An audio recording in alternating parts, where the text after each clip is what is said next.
everyone, this is Amy. I appreciate you taking time to stop by my channel. Today I'm going to show you my version of painting a hibiscus flower on this glass pickle jar. And again, this is just kind of a video just to show things that you can do as far as recycling, not putting stuff or as so much stuff in the landfill, basically.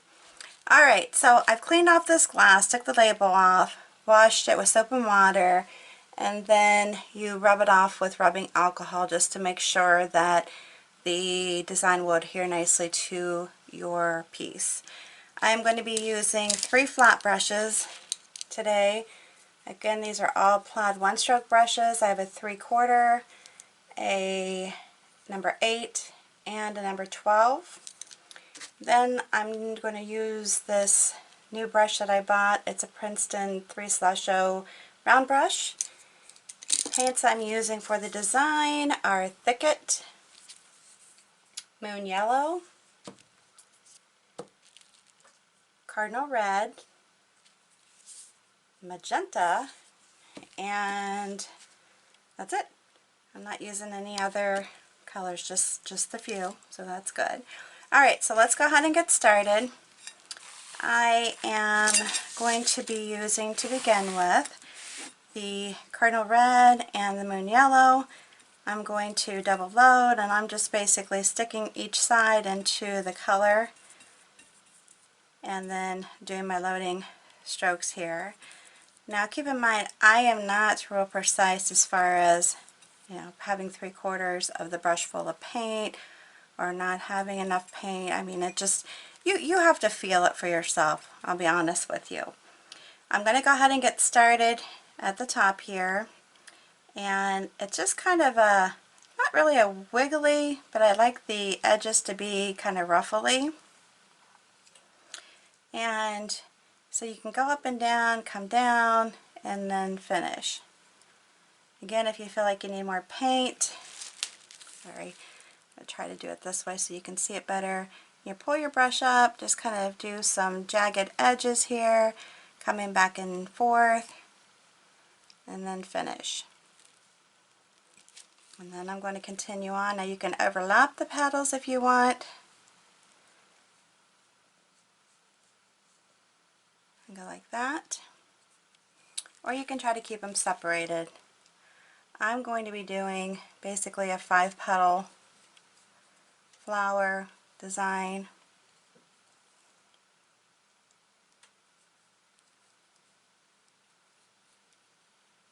Like that. Alright, so let's just keep going here. I'll just keep turning. That's one thing nice about painting on objects, that you can actually move around as you're painting, because it gives you a little bit more freedom. Makes it a little bit easier to get a nice design painted. If you're painting on a wall or something that is very, I don't know how to say, not stable, but not movable, that makes it a little bit more difficult. If you are trying to do a design, you have to be able to do it all in one direction, if that makes sense, because you can't move the item around.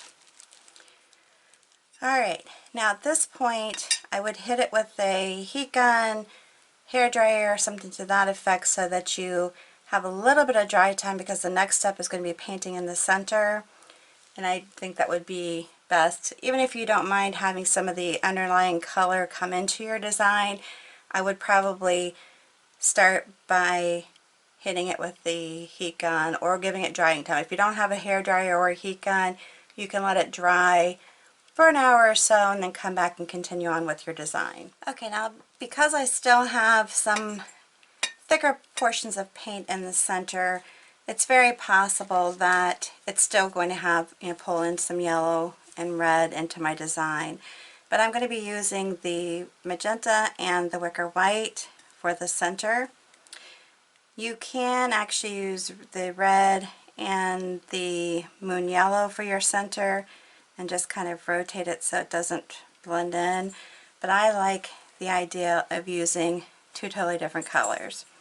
So basically what I'm going to do here is just kind of do very similar strokes like I was doing before with the red and the yellow, but just on a smaller version. And again, there's some yellow that pulled in. Not a problem. It really isn't.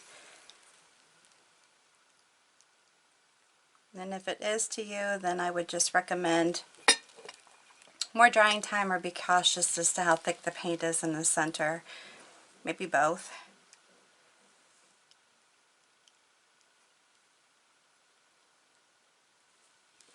That's cute. I mean, I think just a very easy design, and just remember when you're visiting my channel, that's the whole point of my channel, is to be a place where beginner painters can come and get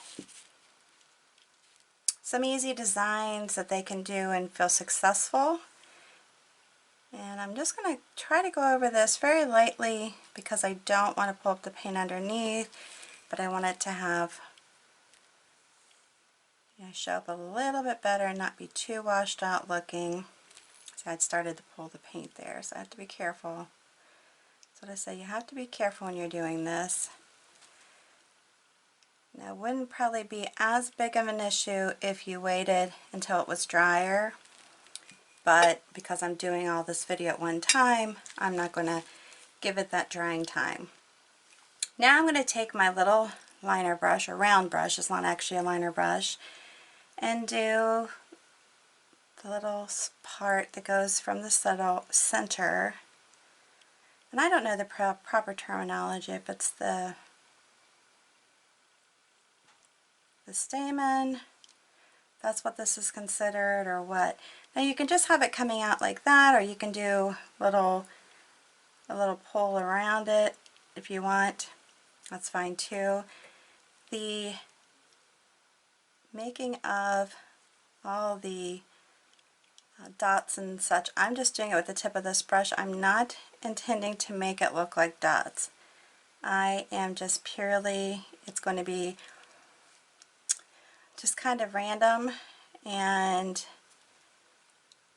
not specific as far as I'm dotting it. I'm actually just touching and pulling away from the piece. If you want to do it with dots or dotting stylish, you can certainly do that. This is how I wanted to do it, so you can do it either way. I don't want pink on here. So you can go over it and then come back over and add some more of the yellow in.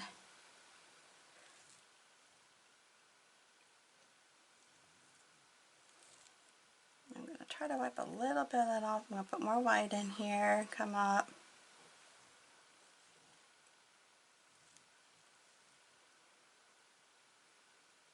And there you go. Pretty easy, right?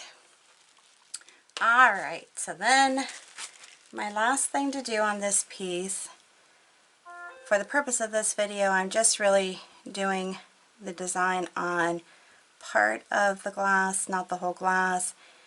Oops, I just did that. Don't do what I'm doing, guys.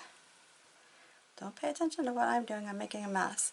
Alright, so as far as the leaves go, I'm going to point them like this so that they're, and they are wiggle leaves, but I'm just wiggling them down like that. And if you feel like you need to have them a little thicker, because I will tell you, when you're glass painting, the more opaque your design is, the more durable it will be on your piece. No matter what you put on it, that will make it more durable, is to have it have a nice coat of paint on it. If it's a very thin coat of paint, it will scratch very easily. And if that doesn't matter to you, if it's just a piece you're just doing like to sit someplace in your sewing room or bathroom or whatnot and you don't really care, then have at it. Alright, so then we're just going to keep the darker green on the exterior of the leaves. You can mix this up if you want. I'm not doing it. I want it to be just as I'm doing it here. And I'm going to pull it down like that. Then I'm going to turn my piece. I'm going to scrape this off a little bit. Come over here, do it again, and I'm just doing a little V here just to kind of start my petals. Try not to get it on my paper. That's what I'm afraid of, because this design is pretty big, as you can see, for the surface.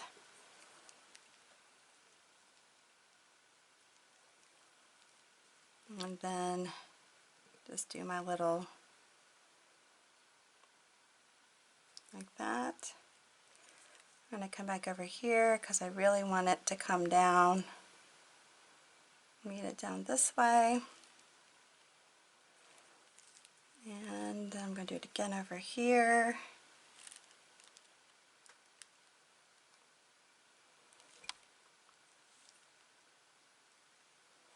Like that. And then finish it up. So this is where it's going to little crazy because I need to finish it up, but I don't want to turn it where I get my paint messed up.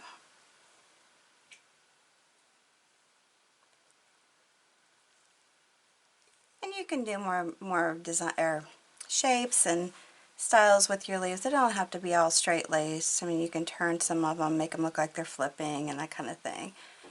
Again, I'm just keeping it simple here for the purpose of the video.